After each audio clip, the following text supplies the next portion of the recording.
Hermoso de que Dios pueda estar en medio de nuestros cultos, en medio de la alabanza, porque Él ahí habita. Amén. Juan capítulo 19, versículo 30. Si usted lo ha encontrado, me confirma con un fiel y verdadero amén. Amén. Amén. Y le daremos lectura a la palabra del Señor en el nombre del Padre, del Hijo y de su Santo Espíritu. Amén. Cuando Jesús hubo tomado el vinagre, dijo: consumado es. Y habiendo inclinado la cabeza, entregó el Espíritu. Vuelvo a recalcar esta parte. Dijo: consumado es. Le invito a que me ayude a orar al Señor. Necesito que usted pueda también clamar, que pueda orar en esta mañana.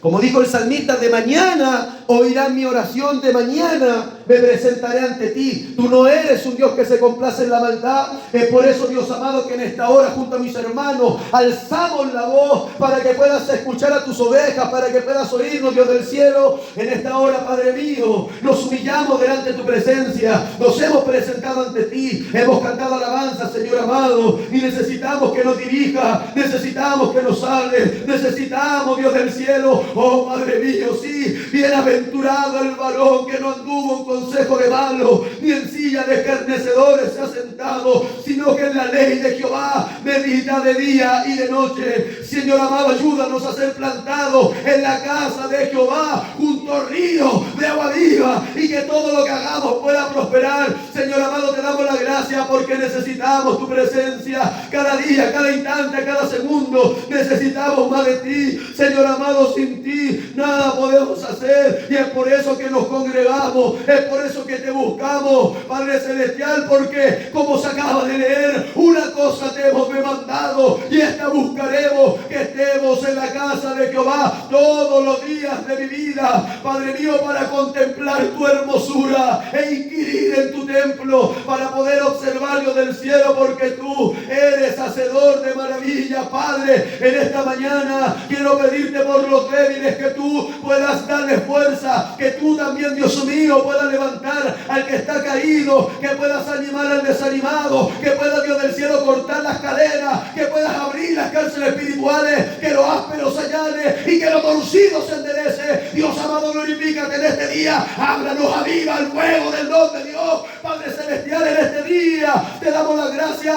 porque sabemos que si dos se pusieran de acuerdo en pedir una cosa, tú la darías, en el nombre poderoso de Jesús.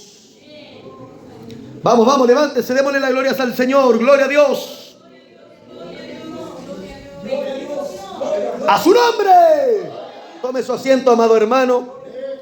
Bendito sea el nombre del Señor. Si hay algo hermoso que tiene el Evangelio de Juan, que fue uno de los discípulos, y poco menos decir el único, que participó, aleluya, en la crucifixión de nuestro Señor Jesucristo en el monte Gólgota, llamado el monte de la calavera, que estaba fuera de las murallas de Jerusalén, donde morían todos en el periodo greco-romano. Eran muertos todos los condenados por causa de homicidio, por causa de violaciones, de abuso. La pena máxima era la pena capital, donde los condenados tenían que pagar con su vida y tenían que morir en un lugar alto, para que todo aquel que mirara viera la vergüenza de aquel que había sido crucificado, para que viera la vergüenza de aquel que había sido condenado, para que los demás habitantes, al ver la muerte de la pena capital en el tiempo greco-romano, no cometiesen el mismo atroz acto, aleluya, de homicidio, de violación, de estafa, bendito sea el nombre del Señor, de rebeldía. Para que todos aprendiesen la lección,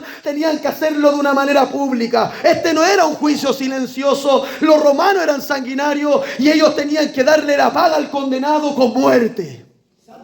Juan es el único evangelio que relata las 7 palabras del caballero de la cruz, en las cuales habla todas las palabras que Cristo expresa al momento de ser crucificado en el Gólgota. Es el único que cuando Cristo, antes de expirar, Él le dice a María, la madre de Jesús, le dice: he aquí tu hijo, hijo, he aquí tu madre. Y en ese momento en que Jesús entrega su vida por amor a nosotros, dice que Juan recibe a la madre de Jesús en su casa. ¿Quiénes serán recibidos en ese tiempo? Las mujeres viudas que no tenían un marido que las pudiese sustentar, que no tenían tal vez hijos mayores que la pudiesen cuidar. Por ende, se presume y se dice de que María fue recibida en ese instante porque Jesús de Nazaret, el hijo de María, había ascendido a los cielos.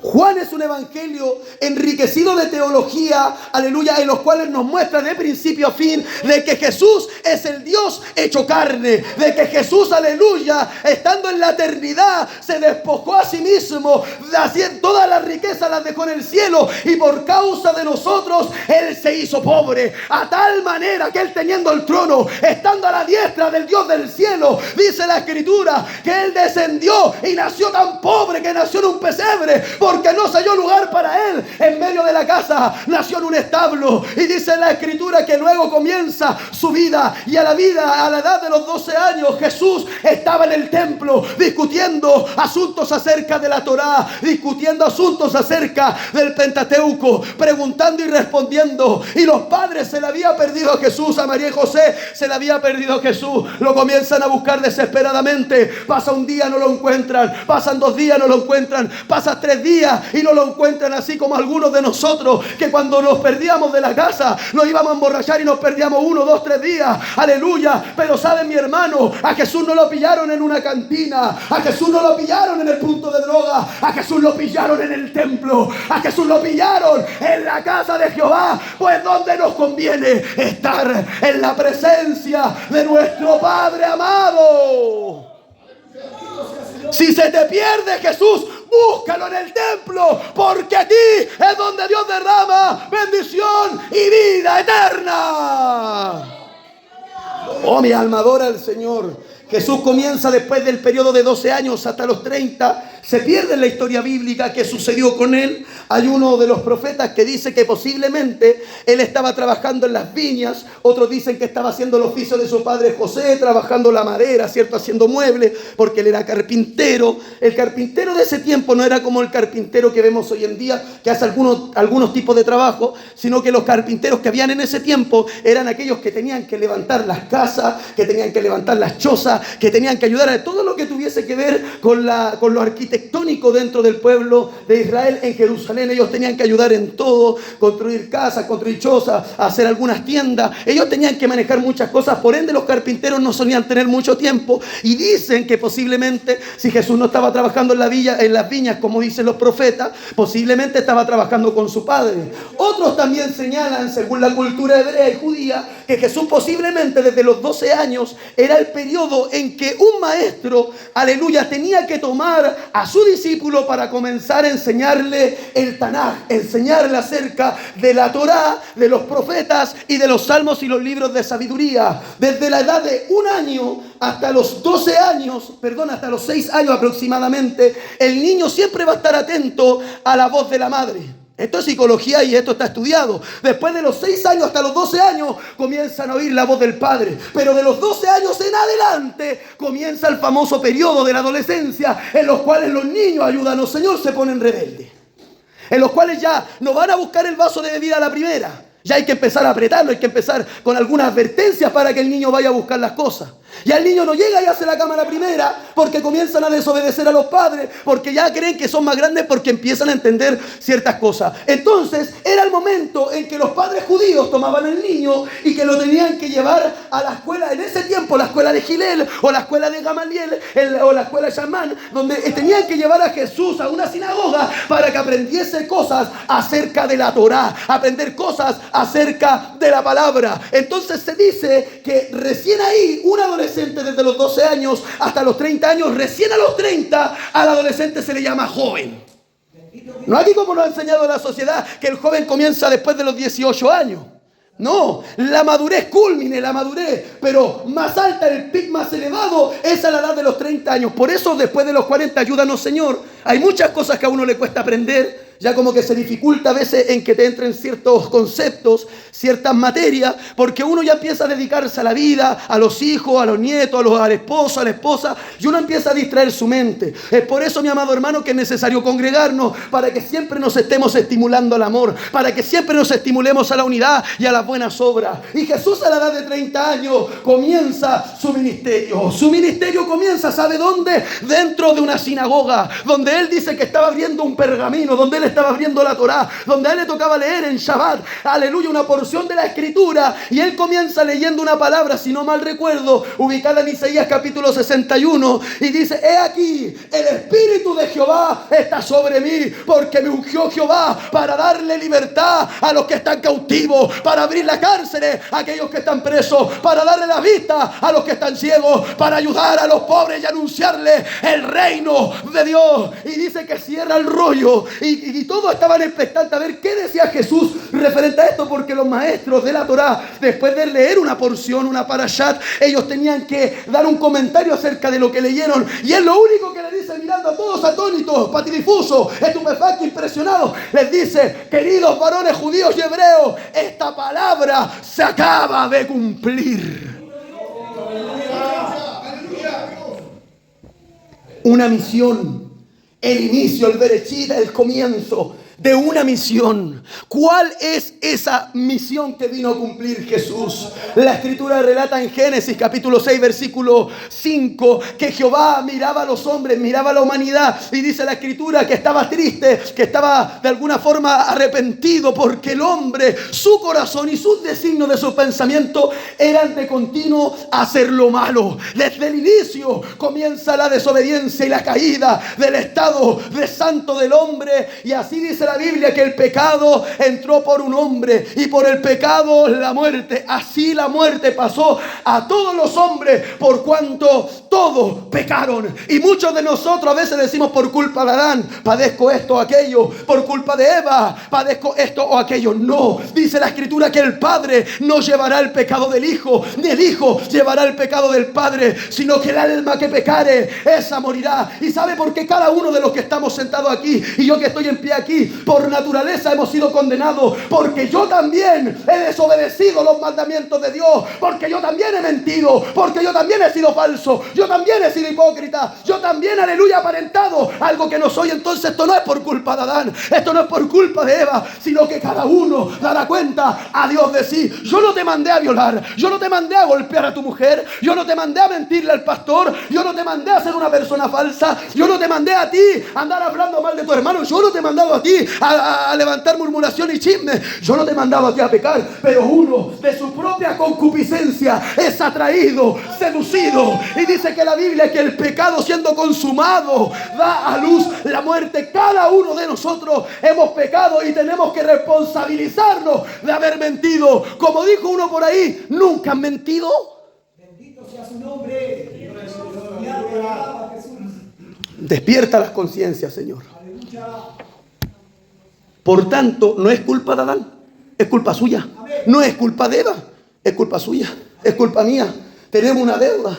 ¿Y sabe dónde se muestra esto? Cuando Jesús, enseñando y comenzando su ministerio, en Mateo capítulo 5, él comienza, aleluya, dice: y ganándose en el monte se sienta y comienza a hablar, y comienza con las bienaventuranzas. Luego Mateo capítulo 6 comienza a decir: vosotros no oraréis como los hipócritas que aman el orar en público para ser admirados por los hombres, sino que vosotros oraréis entrado en vuestra habitación, cerrada la puerta, y oraréis a vuestro Padre que está en secreto, y diréis así: Padre nuestro que estás en los cielos, santificado sea tu nombre, venga a nosotros tu reino, hágase tu voluntad en el cielo, así también en la tierra. Nuestro pan de cada día, dánoslo hoy. Aquí viene lo precioso: y perdona nuestras deudas.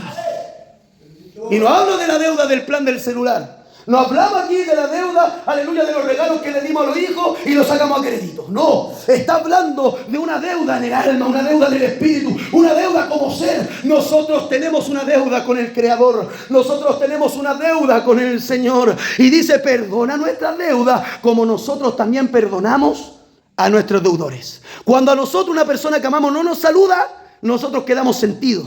Y dice: oh, no me saludó y me llevaba súper bien con él, algo pasó, y como que se forma una deuda, espiritualmente hablando, se forma una deuda. No, me debe un saludo, tengo que hablar con él. A veces, aleluya, te hicieron un menosprecio y uno dice: como que queda una deuda ahí, algo pendiente. Deuda significa algo pendiente. ¿Hay algo pendiente? ¿Qué? Una conversación.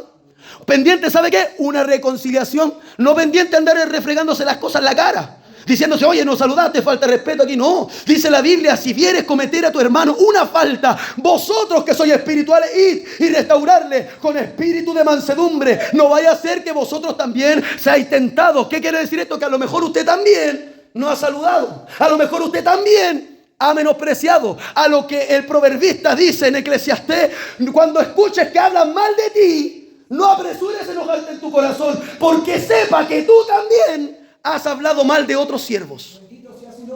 No se luche, no se enoje. Es más, si están mintiendo, Jesús nos enseña, dice: bienaventurado soy porque si por mi causa os vituperan, os persiguen, y aquí viene la parte linda, y si dicen toda clase de mal, toda clase de mentira contra vosotros mintiendo, estate tranquilo, gózate y alégrate, porque tu galardón, tu regalo, tu premio es grande en el reino de los cielos.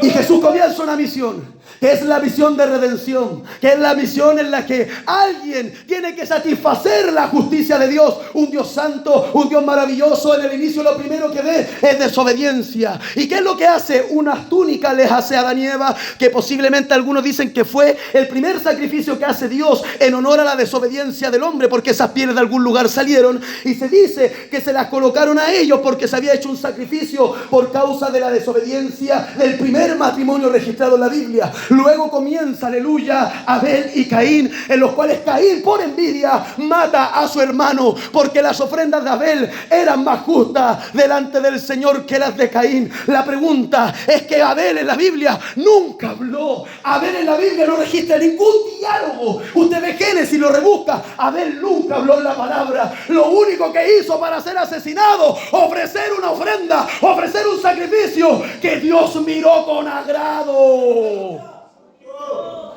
Así que si te persiguen y no has hecho nada, es porque tal vez Dios esté mirando tu ofrenda con agrado. Y sigue esta historia. Y así comienzan todos los pecados del periodo de los jueces, del periodo de los profetas, de los reyes. Y cada quien cayó en pecado. La Biblia plasma el pecado de cada ser humano que ha pisado esta tierra. Por lo cual Dios necesitaba de alguna manera dar la paga por causa del pecado, si no el pecado no se podía frenar. Entonces Él comienza a hacer, aleluya, las leyes sacerdotales en el libro de Vallicrá, de Levítico, en los cuales la Escritura señala una forma en la cual se tenía que ofrecer un sacrificio perfecto, sin mancha, sin arruga, que no podía tener ningún defecto físico. Se tenía que ofrecer un cordero. El cordero es el estado de una oveja menor a un año. Entonces una ovejita, aleluya, nuevecita, tenía que ser ofrecida al Dios del cielo en representación de la paga de los pecados del pueblo, y también en ese tiempo del sumo sacerdote. Se tenía que ofrecer un sacrificio. Alguien tenía que pagar por la mentira. Alguien tenía que pagar, aleluya, por el adulterio. Alguien tenía que pagar por la hipocresía. Alguien tenía que pagar por mentir. Y Dios dijo: no voy a contender siempre con el hombre. Lo primero, le limito la edad. Va a llegar hasta 120 años. Luego Salmo me dice que se llega hasta los 70 y los más robustos hasta los 80. Gloria a Dios. Entonces Dios limita la maldad del ser humano, porque imagínense un asesino que viviese 1000 años. ¿Cuándo lo frenamos? ¿Cuándo lo detenemos? Entonces Dios tiene que limitar, incluso al tiempo de hoy, tiene que limitar la hora, tiene que limitar el tiempo. ¿No ha sentido que pasan rápido los días? ¿No siente que pasan rápido las semanas? ¿Que pasan rápido los meses? Esto fue profetizado por el Maestro, y Él dijo que en los últimos tiempos el amor de muchos sería enfriado, y que Él acortaría los días por causa de los escogidos. Si no, nadie sería salvo. Como dicen por ahí, estemos todo el día en la iglesia, todo el día metidos en las cosas de Dios, para que no tengamos tiempo para pecar. Y Jesús comienza el ministerio. Había que redimir, había que alguien tenía que ser perfecto para poder morir en representación de la humanidad. Alguien tenía que redimir el primer Adán, y la Biblia menciona a Jesús como el postrer Adán, aquel que tenía que redimir, aleluya, la desobediencia del primer Adán. El segundo tenía que redimirla con obediencia. El amor, el desamor tal vez que tuvo Adán, porque algunos dicen que él desobedeció porque amaba más a su mujer que a Dios. No sé si esto será así, pero sí la Escritura registra que la mujer le da de comer al hombre y el hombre toma del fruto. Entonces ellos, incurriendo en pecado, el postrer Adán tenía que hacer lo contrario para poder contrarrestar de alguna manera las fuerzas del mal. Romanos capítulo 6 versículo 23 dice: porque la paga del pecado es muerte. Alguien tiene que responder por esas deudas, por esas canillas, por esos, aleluya, antecedentes malos que tenemos con el Señor. Alguien tiene que pagar el precio. Lucas capítulo 24, versículo 44. En esa voluntad somos santificados.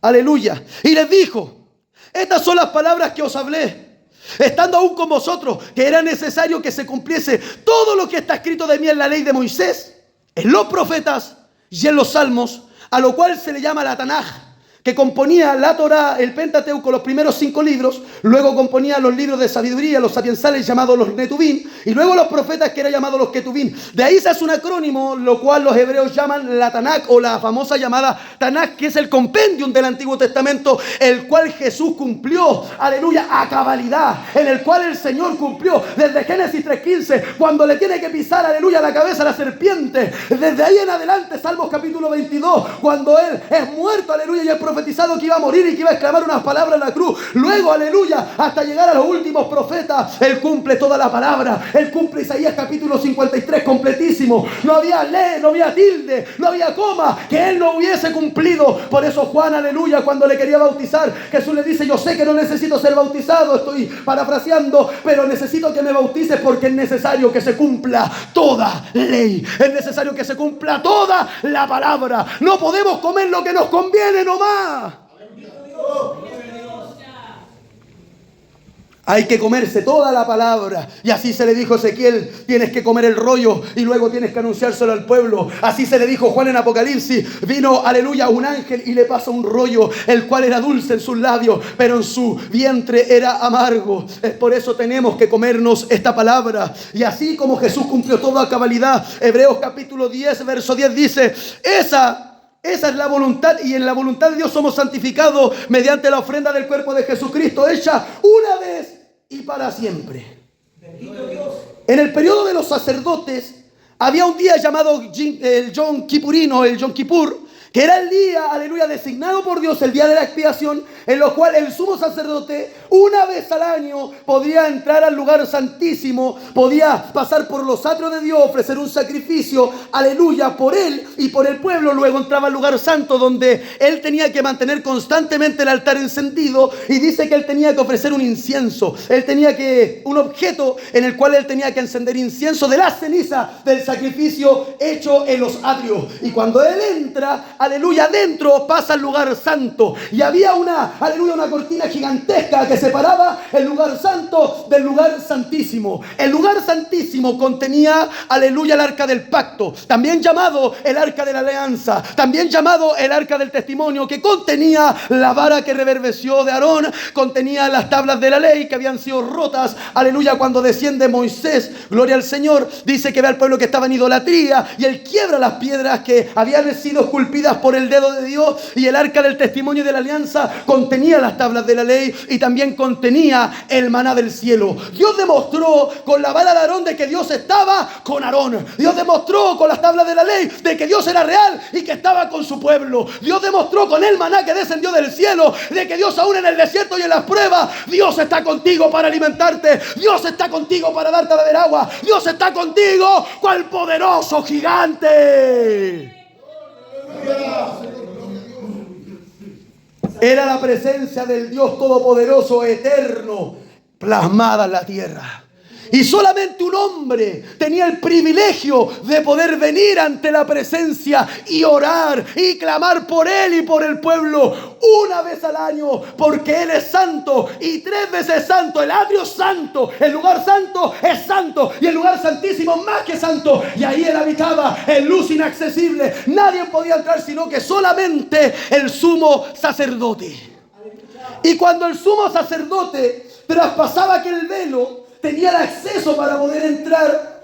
Dice la escritura que posiblemente a ellos se le ponían unas campanillas en las caderas, las cuales, si dejaban de sonar en el momento, aleluya, en el que él tenía que entrar al lugar santísimo para orar, para conversar con Dios, para estar en la presencia del Dios Todopoderoso, si dejaban de sonar las campanas, es porque posiblemente el sumo sacerdote había caído muerto, porque a lo mejor entró de una forma hipócrita, de una forma falsa, porque el sacrificio no fue acepto por Dios. Y ahí los sacerdotes que estaban afuera, los levitas, tenían que tirar el cuerpo del sumo sacerdote porque el sacrificio no había sido aceptado. Entonces, la campana, mi amado hermano, cuando estamos en la iglesia no puede dejar de sonar. ¿Qué quiero decir? De que no puede dejar de sonar tu alabanza. No puede dejar de sonar el gloria a Dios, el aleluya, el bendito su nombre, porque si Dios está, las campanas tienen que sonar. Y si no suena la campana, vamos a tener que tirarte en este altar para orar por ti, para que Dios te vuelva a dar vida. Ese lugar santísimo, el seudónimo que tiene es la vida. Por eso Jesús dijo en Juan capítulo 14, verso 6, Jesús le dijo: yo soy el camino, los sabios al lugar santo. Yo soy la verdad, porque tenías que estar en verdad en el lugar santo para poder entrar al lugar santísimo, llamado por los hebreos el lugar de la vida, donde los muertos son resucitados. Y alma te alaba, Señor. Y ahí está Jesús.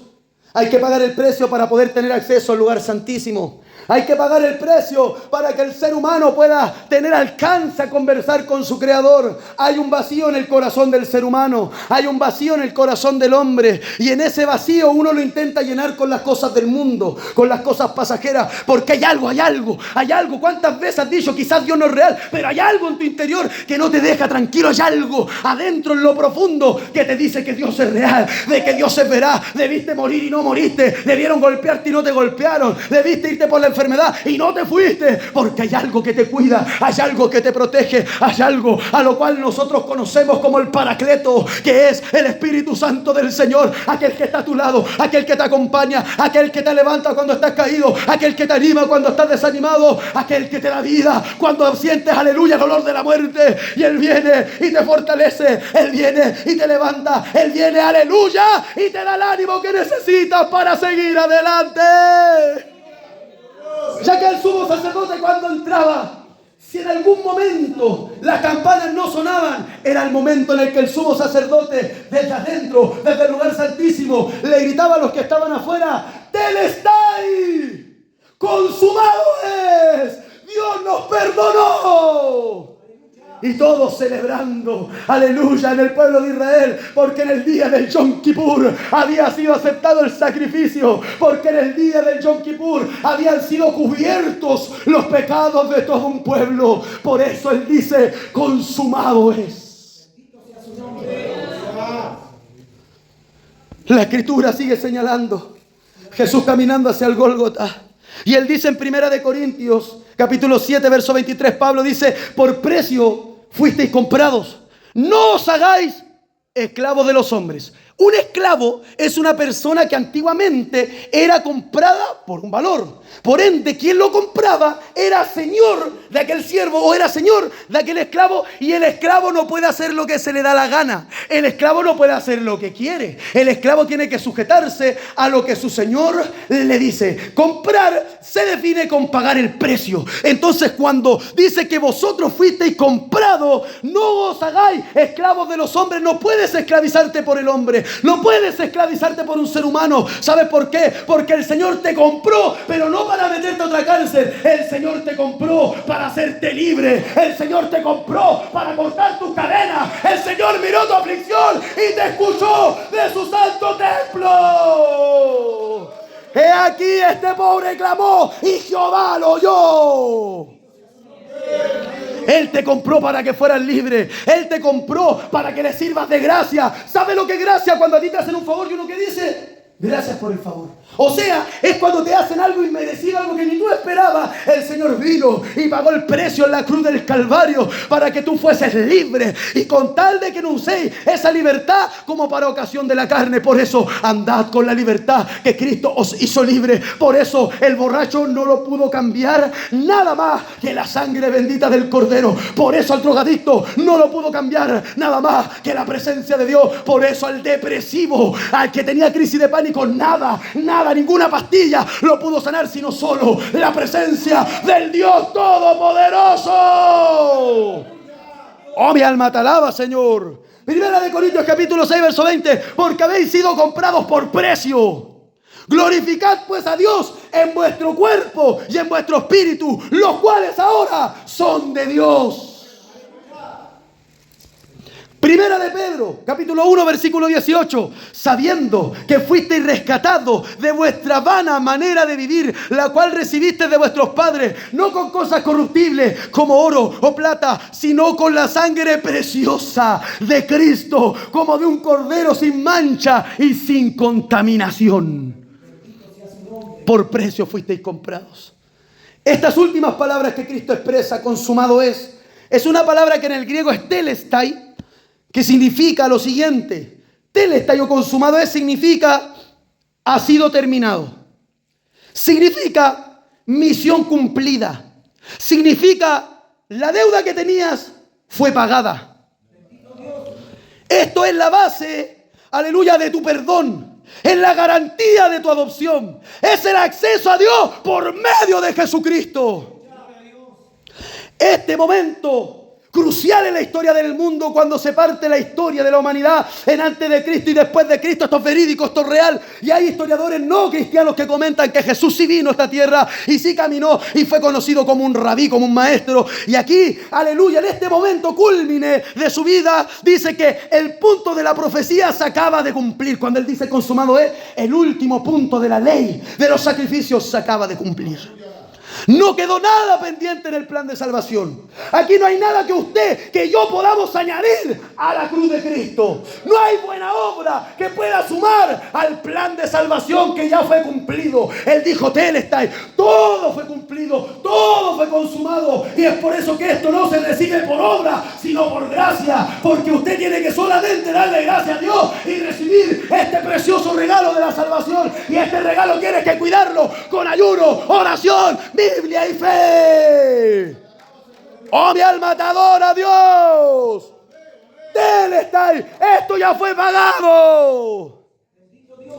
En el tiempo greco-romano, cuando los hombres iban a la guerra, después de esas guerras sanguinarias con espada, muerte y todo lo demás, cuando había uno que ganaba, él gritaba adelante y le decía, miraba a su alrededor que todos los enemigos habían sido derrotados, que todos los enemigos habían sido subyugados, que todos los enemigos estaban en tierra. Y era el momento en que el líder gritaba a los que estaban atrás, sus seguidores, telestai, la guerra acabó, la guerra se consumó, ganamos, estamos en victoria. Por eso vosotros sois más que vencedores por medio de aquel que nos amó. Su nombre es Jesús de Nazaret. Oh, mi alma te adora, telestai, la guerra se acabó. No pelee por su salvación, protégela, cuídala, si un regalo, que nadie la arrebate. ¿Cómo hemos de descuidar una salvación tan grande? Hermanos, no deslicemos. Oh, aleluya. En el ámbito financiero, antiguamente, cuando usted no pagaba una deuda, usted estaba anotado en un acta. Ese acta decía que usted era deudor, que usted tenía una cuenta que saldar, que usted no se podía escapar de la ciudad si no pagaba.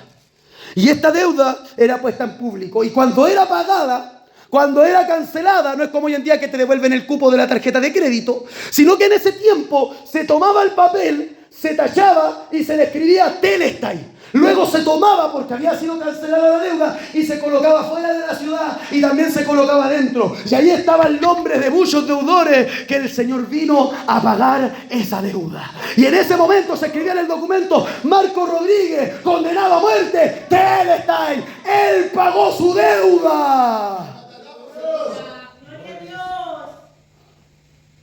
Bendito sea su nombre. Aleluya. Hay un pagaré, hay una deuda que fue saldada y está en nuestro desconocimiento. Sí, es verdad, pecamos, es verdad, nos seguimos equivocando, es verdad, esta palabra no es solo para usted, de hecho la traje para mí, porque es verdad, no hay nada. Puedo predicar todo lo que sea, pero esto no va a añadir nada a lo que Él ya hizo por mí. Puedo congregarme todos los cultos, en la mañana, en la tarde, hacerlas todas, pero nada va a añadir a lo que Jesús pagó. Nada. Puedo tocar de lo mejor, puedo entonar de lo mejor, pero eso no es garantía de que eres salvo, porque Él ya pagó el precio. Y esto solo se recibe. No lo tienes que pagar. No tienes que hacer sacrificio. Porque hastiado estoy, dice el Señor, de vuestros sacrificios y de vuestra ofrenda. Misericordia quiero y no sacrificio. Porque el sacrificio ya se hizo en la cruz del Calvario. Oh, aleluya. Afuera se tenía que poner el acta, fuera de las murallas. No era decoroso colocar a los deudores dentro de la ciudad, había que sacar el nombre para afuera, para que quien llegara sabía quién era deudor. Esto era una vergüenza pública.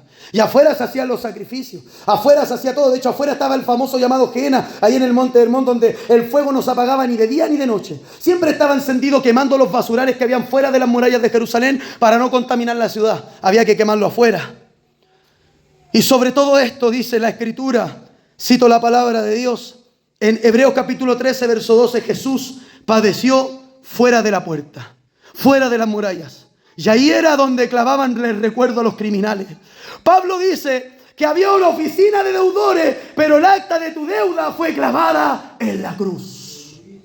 La ley de Moisés, que es sana, justa y buena, ¿sabe lo que nos demostró a nosotros los humanos? Que éramos incapaces de cumplir la ley. Entonces esa ley que debería producir vida en nosotros, produjo muerte.